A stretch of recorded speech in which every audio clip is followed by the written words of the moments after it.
கமல் சாரை பற்றி நீங்கள் நிறைய விஷயம் உங்க கூட பேசலாம் அப்படின்னு ஆசைப்படுறேன் சார். இப்போ கமல் சார் வந்து இப்போ எல்லா ஃபேன்ஸுமே எதிர்பார்த்துட்டு இருக்கக்கூடிய ஒரு விஷயம் என்னன்னா, அவருடைய டைரக்ஷனில் இந்த டைமில் ஒரு படம் வந்துடாதா அப்படின்னு எதிர்பார்த்துட்டு இருக்காங்க.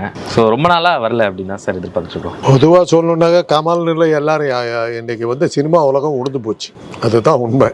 சினிமா இல்லை. இப்போ கூட பார்த்துட்டு வர ஒவ்வொரு தேட்டராக மூடிக்கிட்டு இருக்கிறாங்க.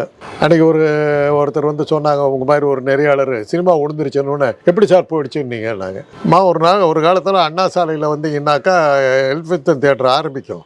இன்றைக்கி அண்ணா சாலையில் சத்யம் தேட்டர் ஒன்று தான் இருக்குது. தேவி தேட்டர் மூட போகிறாங்க, வித்தாச்சு, ஏறத்தாழ மூட போகிறாங்க.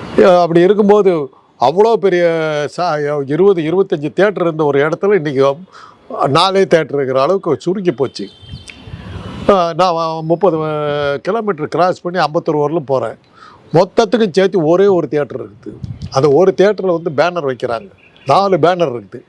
எந்த படம் ஏன் ஓடுதுன்னு கேட்குறேன். என்ன படம் ஓடுது? 4 பேனர் இருக்குது சார். மார்னிங் ஷோ இந்த படம், மேட்னி இந்த படம், ஈவினிங் ஷோ இந்த படம், நைட் ஷோ இந்த படம் சார்.